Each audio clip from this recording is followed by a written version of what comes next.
All right, welcome you guys. I'm super excited. For y'all that don't know me, my name is Joan Haney, and we're just doing a little class tonight on water storage. And it's so important to have water storage. You know, some people say, well, I have some water bottles or a little this and that, and it's like, holy cow, you guys, if something big happens, you're going to be in a world of hurt, because you know that rule, the rule of three. You have you can live 3 minutes without air, and 3 days without water, and 3 weeks without food. So it's super important to have water storage. And the two main reasons I want to talk about water storage tonight is for you to have it to drink. So so you can stay alive, basically. You know, you've got to have it, and depending on where you live. I was just talking about, you know, here we are, we're in Washington State, and we got guests on tonight from Idaho. We'll probably have guests from Australia watching this. You guys have got friends there, church members there that, of course, they're asleep now, but they'll get to see the replay. So, you know, like my father-in-law is in, he's in Arizona, and people in Arizona were told last year, the farmers especially, to expect 25% less water. You know, so there's a lot of, that's a whole nother video right there about shortages of water and what's causing that and whatnot. So for me, that's a sign to sell your property and move somewhere where you got more water or more chance of water. And we have one dear friend, they haul water. I don't think they put a well in yet, so they have to haul water to their home all the time. So depending on where you live, that can look a whole lot different for you. So it's so important to have drinking water and have it on hand, and do all of this before emergency. You know, it's super important to take care of this early before something happens and you really need it. Then the next really critical reason to have this is have water storage is for cleaning purposes. You need to be able to clean and keep very, very high standards of hygiene whenever there's a major disaster, emergency, or whatnot. You want to make sure everything's clean, because then people are less likely to get sick. And then so it just helps to prevent problems. So first of all, we'll talk about collecting water, the different ways, a few different ways of collecting water. Then we'll talk about getting it prepared, sterilizing it, and then just talk a little bit about storage and how to transport it. So we've got a neat little deal surprise for you to show you that Scott got, that I think you're going to really enjoy. So one of the things that we have, one of the ways that you can collect water, you can collect it from your roofs. In Hawaii, that's a huge way to collect water, is from your roofs, and then have it stored in a big storage tank. So that's a big deal over there. For us here on the mainland and other places in the world, you can use a tarp to collect rainwater. There's ways that you can collect water through evaporation and have it funneled down into a bucket or some type of container where you can keep it clean and help keep it from evaporating as well. So I remember when I was a little girl, I was born in 1960, and my grandma, they had a 2-story home back in North Carolina, and on the farm, their roof, it came to a V, and the water would come off that top, the second story, and come down to the first story, and then it came funneled down in that V. And boy, when it was raining, that was the coolest thing, is to hear that rain hitting on that tin roof. But it would fill that barrel up that they had it for collection, and it would just overflow big time. So sometimes it'd get really, really dry, especially in August back in North Carolina, and that was one of the ways, that extra way they collected water. So back then, when I was a little girl until I was 6, they only had an outhouse. They didn't even have a bathroom, and they put one in when I was 6 years old. So I have fond memories of using the outhouse when I was a little girl and going to visit my mama. So anyway, so collecting water, there's a whole lot of ways of collecting water. In the next video that Scott's going to do, I'm sure he's going to be talking a whole lot more in depth about that. And then next, let's talk about, well, let's see. we'll talk about storage later. So sterilizing water, one of the ways you can do that is boil it. As soon as it comes to 212 degrees and it's boiling, you don't need to boil it longer, but most people say just to be on the safe side, boil for a minute. And you can do that with this little, either with a Coleman stove, or this is right here is a little, this is a stainless steel bottle cooking kit, and so you would just put your sterno or your little twigs or whatever underneath this, and then this you could boil it in here, and then or you can use your canteen cup. Oh, and my little handle came off too. So your canteen cup, you can use that as well for boiling water, to hold a boil of water, which is really, really awesome. And then another thing that you can do is for purification tablets. These work really, really well too. And different tablets have different length of time that they need to be in before it's purified, and have different chemicals in it. So you need to make sure to read the instructions for that. And then we keep these in our 72-hour kits. We don't put them in the 72-hour kits for the real young grandchildren, but grandchildren at 12 or older, they have purification tablets as well. So that's real important. So so the stainless steel kit, the thing that I like about it for 72-hour is this is the packet, and it attaches to your backpack, but all of this just fits inside. So it goes like that and then just fits inside. And then this little canteen, I have it on this Algene bottle, which is really, really nice, or Nalgene, I'm sorry, on a Nalgene bottle. So I carried extra water for my 72-hour kit, and we just finished doing 72-hour kits. So so I have that out, and then this is in there too. So you've got another way that you can heat water or store water too. This goes inside here, and then this actually, if I remember correctly, goes on the bottom like this. So I really, really like these stainless steel bottle cooking kits. They're super duper nice and handy. Okay, so let's see. Then storage. Okay, so there's all different ways to store. We save 2-liter bottles and store water in it and put just a little bit of bleach in it, and then switched it out once or twice a year. We have a gazillion of these, and so that's a good cheap way to do it. You don't want to use gallon milk containers, because now that plastic is made so that it's biodegradable. And then another storage that you can use is so we use this is and it's full too. This is distilled water. So these containers here, these are really nice. This is 2.5 gallons. So this is another form, and I'm gonna just stick these over here so I can show you. And then we have 2 different types of 7-gallon container.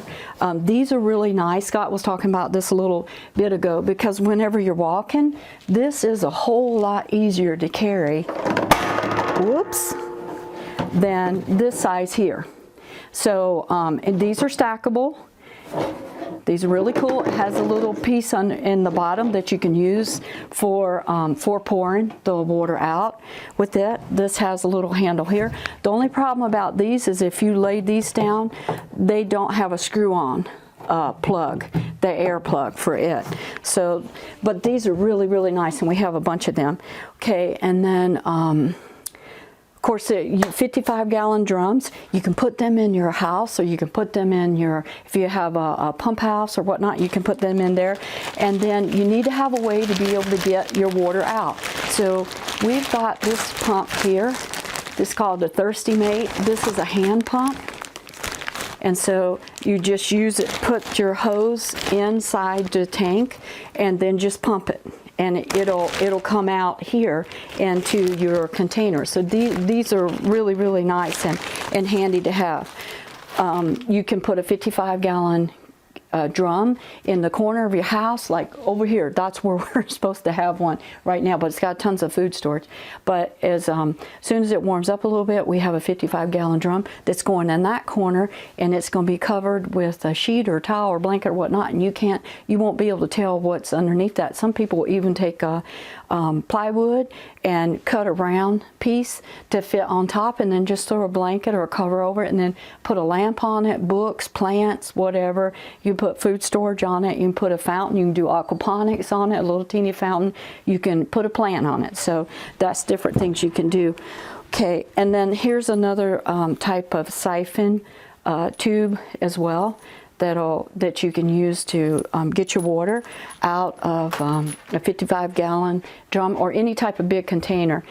And the picture that we had, that I've got up tonight, that's kind of like, hopefully you have something like that. That's super duper nice to have something that big. But for most people, you're not going to have anything that big. We also have different IBC totes. Make sure that they're potable, that they haven't had chemicals in it that would be dangerous for you. And then we also have the great big, it's not a tote, it's a great big poly tank that fits in the back of a pickup truck.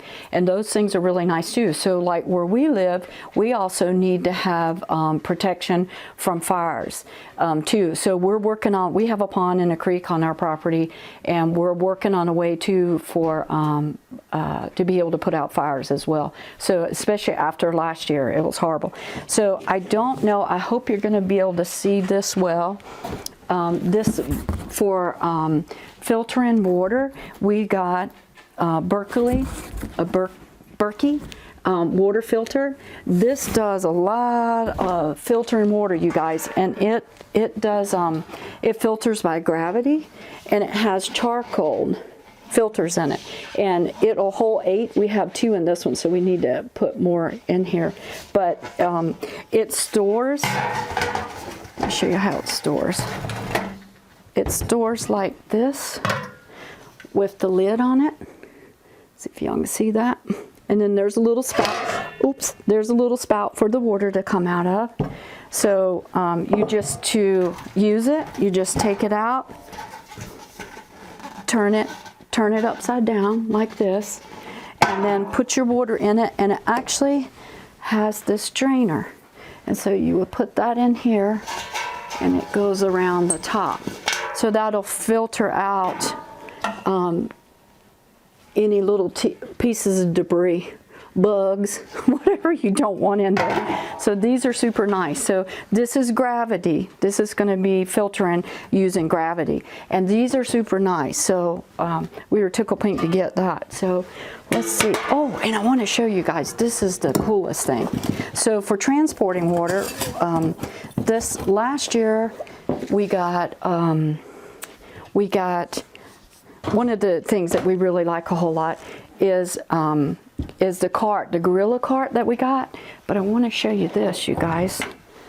So this little hand truck here, actually these wheels fold in, and the bottom piece folds up, and this handle collapses down, and it's super duper light. This is really, really light. So what you can do is you can put, if you need to go get water, you can double stack 2 of these 7-gallon on the top here, 7-gallon containers, and go to the neighbors, the creek, or wherever you need to go, and get your water, and use this little hand cart or dolly. It's really, really light and works really, really well. So that's a great way to be able to store, to transport water, because you may need to transport water, so you got to think about that in advance too.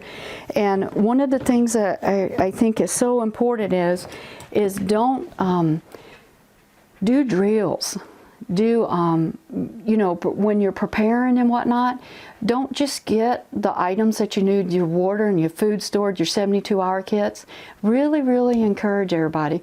with your 72-hour kits, take them. When it's cold, go outside. You'll find out real quick if that sleeping bag is rated cold enough. And if you're in your backyard, if you have to come in, you're not going to die overnight.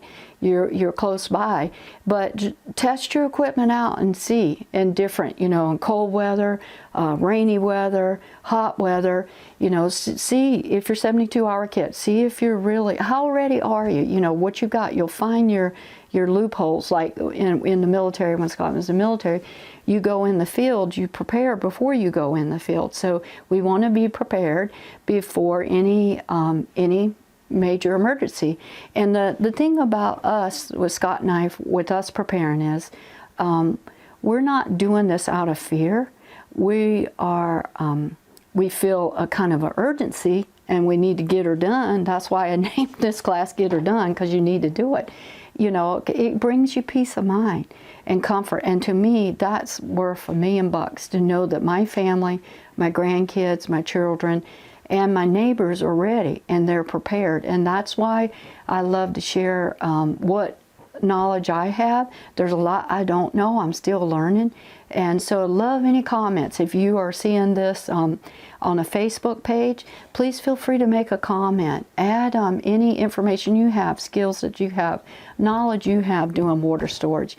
Especially if you live whether you're in Washington State, some of y'all have a well, some of you live in town, some of you have a hand dug well. We've got a hand dug well and a drilled well, so it makes a big difference what you have, how you're going to be able to store water and whatnot. But think about every scenario you could think of that could possibly happen. What if your pipes freeze? What if, do you have a way to heat your home so that your water storage doesn't freeze? Do you have a second backup plan to, especially if you're using an electric heat pump? Do you have a wood stove? What do you have to help keep your house warm so your water doesn't freeze?